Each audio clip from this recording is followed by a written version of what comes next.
Hello friends, இங்கே பாருங்கள். இன்றைக்கி எங்கள் பொண்ணுக்கு வந்து இந்த பாருங்க மதுரட்டி இது வாங்கிட்டு வந்திருக்கோம். இதுதான் டெலிவரி ஆனவங்களுக்கு நல்லா கிரேவி மாதிரி வச்சு மதுரட்டி ஈரல் இது அது இது வந்து ஈரல் இது வந்து மதுரட்டி. இது என்ன பண்ணணும்னா நம்ம கட் பண்ண ரத்தமெல்லாம் வெளியே வந்துடும், அதனால கட் பண்ணக்கூடாது. இது இப்படியே நம்ம கழுவிட்டு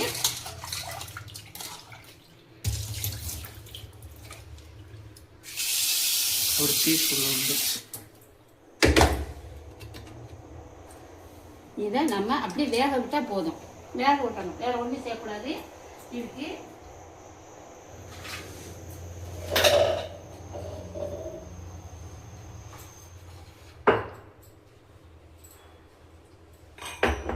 இதுக்கு வந்து கொஞ்சம் மஞ்சத்தூள்,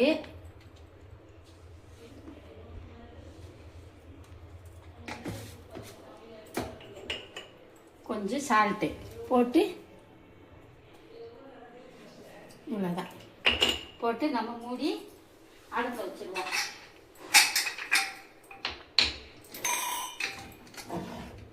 குக்கரில் வைக்கணும்.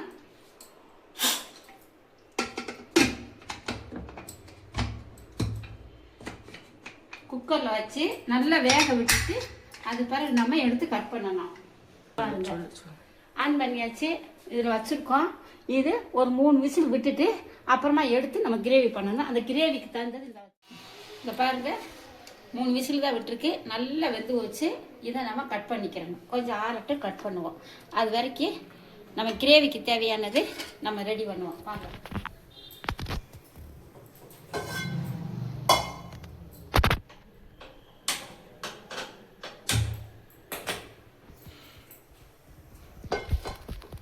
அடுப்பில் வச்சாச்சு.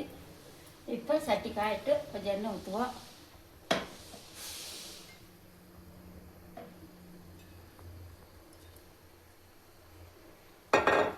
இதுக்கு கடுகு பருப்பெல்லாம் போடக்கூடாது. இந்த பாருங்க வச்சிருக்கேன் பாருங்க. ஒரு அன்னாச்சி பூவு, பட்டை, கிராம்பு இதைத்தான் போட்டு நம்ம தாளிக்கணும்.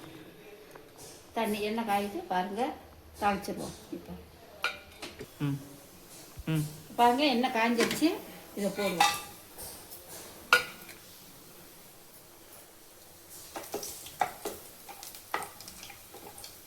இது நல்லா பொரிஞ்ச உடனே நம்ம வெங்காயத்தை போடுவோம். அதுக்கு இந்த பொடியை நறுக்கி வச்சுருக்கேன் பூ மாதிரி. இதைத்தான் போட்டு நம்ம வதக்க போகிறோம்.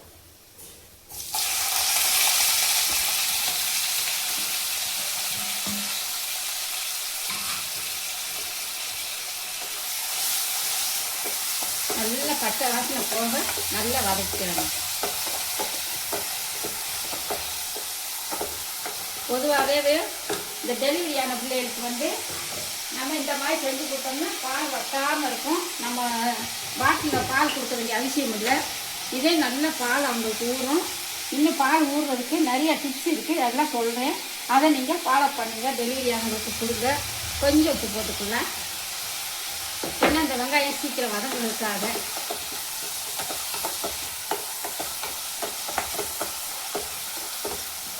அவங்க இதை சாப்பிட சாப்பிட குழந்தைகளுக்கு நல்ல பால் இருக்கும். நீங்கள் பால் பாட்டில்கள் ஊற்றி அதை கொடுக்கணும்னு அவசியம் இல்லை. தாய்ப்பால் குடித்தாதான் நோய் எதிர்ப்பு சக்தி அதிகமாக இருக்கும். குழந்தைகளுக்கு எந்த நோயும் தாக்காது. அதுக்கு இந்த மாதிரி நம்ம செஞ்சு கொடுக்கணும். கொடுத்தாத்தே அவங்க சாப்பிட்டு அந்த குழந்தைகளுக்கு வசதி நிறைய பால் கொடுக்க முடியும்.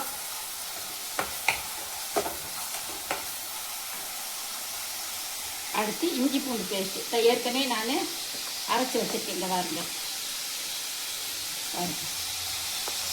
இது தண்ணியாக ஒரு அளவாக போட்டுக்கோங்க.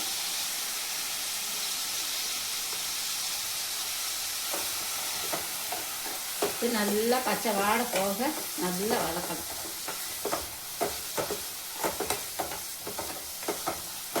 நம்ம உப்பு போட்டுருக்க வாசி அடி பிடிக்காது. நல்லா வதக்கிடுறோம். நல்லா வதங்கின பிறகு நம்ம தக்காளி ஊற்றுவோம். இதே நல்ல கிரேவி மாதிரி இருக்கும். அவங்க சாப்பிட்டுட்டு இதில் சாப்பாடு போட்டு நல்லா பரட்டி சாப்பிட்டாங்கன்னா குழந்தைகளுக்கு கரெக்டாக 1 மணி நேரம் இல்லைன்னா 1.5 மணி நேரம் கழித்து நல்லா பால் ஊறிடும். அவங்களுக்கு கொடுக்கலாம். ஆனால் சத்துள்ள உணவாக சாப்பிட்டுக்கிட்டே இருக்கணும் அவங்க. அப்போ தான் குழந்தைங்க நல்லா உருந்து திறந்து நல்லா அழகாக பொம்மை மாதிரி நல்லா இருக்கும் குழந்தைங்க. காய்ச்சல் வராது, சளி பிடிக்காது. இதில் வந்து பூண்டு, இஞ்சி, வெங்காயம், கிராம்பு, பட்டை, அன்னாச்சி பூ இதெல்லாம் போடுற வச்சு அவங்களுக்கு சளி பிடிக்காது. வந்து தக்காளி ஒன்றே ஒன்று எடுத்து அரைச்சதுக்கு ஒரு பழம் தான் போடணும், ரொம்ப போடக்கூடாது.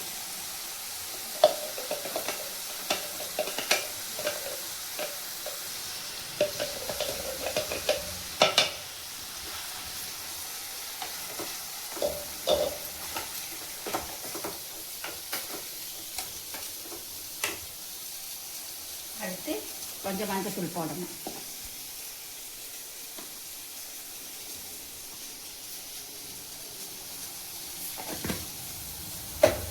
அடுத்து காஷ்மீர் மிளகாய்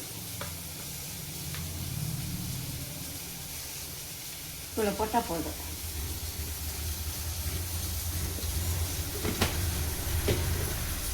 அடுத்து கரம் மசாலா கொஞ்சோண்டு போட்டுக்கலாம்.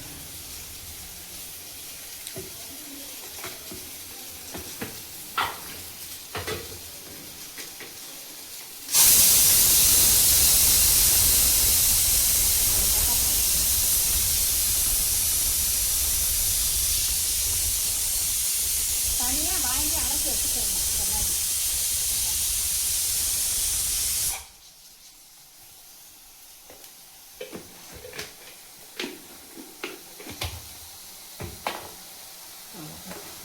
நம்ம இது நல்லா கிளறி விட்டு பச்சை வாசனை போக நல்லா வதக்கணும்.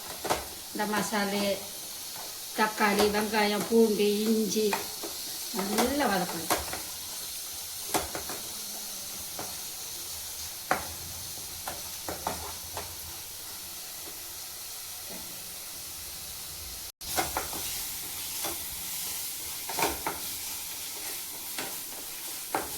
நல்லா வதக்கியாச்சு. இப்போ ஒரு அரை டம்ளர் தண்ணி இதில் ஊற்றுவோம்.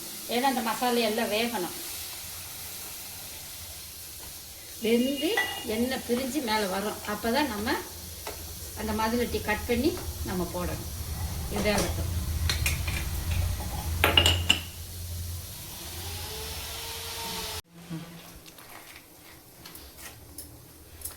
இப்படி நம்ம கேக்கு மாதிரி நல்லா கட் பண்ணிக்கணும். இதை கேக்கு மாதிரி இந்த மாதிரி நல்லா கட் பண்ணிக்கணும்.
கட் பண்ணுங்க.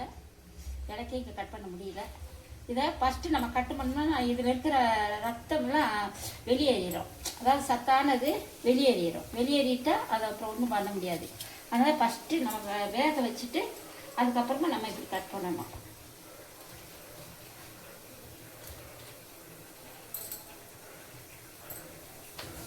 சின்ன சின்ன பீஸாக அப்படி கட் பண்ணி நம்ம போட்டுக்கணும்.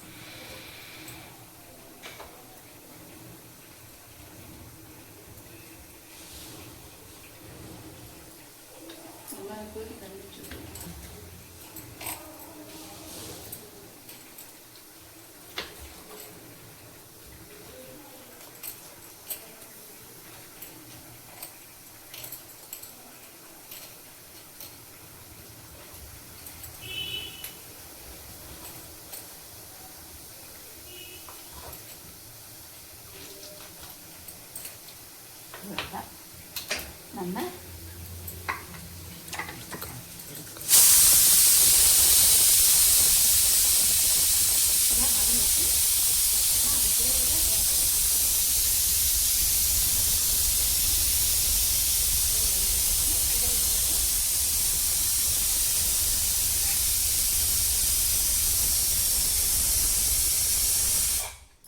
இப்போ நல்லா வேகணும். இன்னி கொஞ்சம் அந்த பச்சை வாடை போக மசாலா ஃபுல்லாக வெந்து இதோட நல்லா கலந்துரும். கலந்த பிறகு நம்ம எடுத்து அவங்களுக்கு கொடுத்துக்கலாம். இப்போ பாருங்கள், மதுரைட்டு பாருங்கள், நான் சொன்ன மசாலா அப்படியே இதாகிடும். சொன்னேன் பாருங்கள், அப்படியே கிரேவி மாதிரி ஆயிடுச்சு பாருங்கள். இது அவங்களுக்கு சாப்பாட்டில் போட்டு அப்படியே சாப்பிட்டா நல்லா டேஸ்ட்டாக இருக்கும், நல்லா இருக்கும். அதே மாதிரி பால் நல்லா ஊறும். அவங்களுக்கு தாய்மார்களுக்கு குழந்த பிறந்தவங்களுக்கு இது இந்த மாதிரி செஞ்சு கொடுக்கணும். நல்லாயிருக்கும். டெலிவரி ஆனவங்களுக்கு அவங்க இதை மட்டும் இதில் சாப்பாடு போட்டு பிரட்டி நல்லா சாப்பிடணும். சாப்பிட்டுட்டாங்கன்னா நல்லாயிருக்கும், உடம்புக்கும் நல்லாயிருக்கும், குழந்தைக்கும் நல்லா பால் கிடைக்கும். அதே மாதிரி இஞ்சி பூண்டு போட்டுக்க குழந்தைக்கு நல்லா செமிக்கும், நல்லா ஏப்பம் வரும். குழந்த பொழுதும் காயெல்லாம் போகாது, நல்லாயிருக்கும். தாயும் குழந்தையும் நல்லா இருப்பாங்க. அதுக்கு தான் இந்த மாதிரி நம்ம செஞ்சு கொடுக்கணும் பெரியவங்க டெலிவரி ஆனவங்களுக்கு.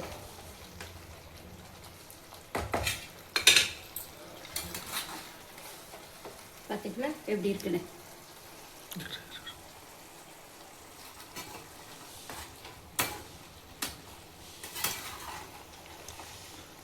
இன்னொரு வாட்டி எடுத்துக்காட்டு.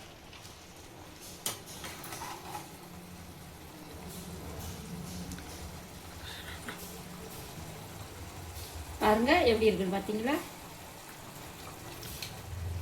இப்படி தான் இருக்கணும் அவங்களுக்கு கொடுக்குறதுக்கு. இந்த மசாலும் இந்த மதுளட்டி அப்படியே பிரட்டிக்கிட்டு இருக்கணும். மதுளட்டி கொடுக்குறது எதுக்குன்னா இடுப்பு வலிக்காமல் இருக்கும் அவங்களுக்கு. ஆப்ரேஷன் பண்ணி குழந்தை எடுத்தவங்களுக்கு, சுகப்பிரசமானவங்களுக்கு இடுப்பு வந்து ரொம்ப வலிக்கும், நடக்கவே முடியாமல் ரொம்ப வலிக்கும்.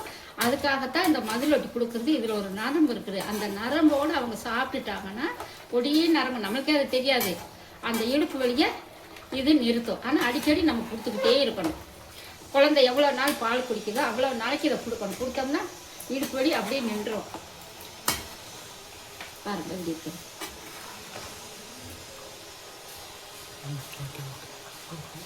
பார்த்தீங்களா? இதை நீ அந்த பொண்ணுக்கு நான் போட்டு கொடுப்பேன், அவங்க தான் சாப்பிடுவாங்க. கரெக்டாகிடுச்சு, நல்லா இருக்கு. இப்போ நம்ம கேஸ் ஆஃப் பண்ணிடலாம்.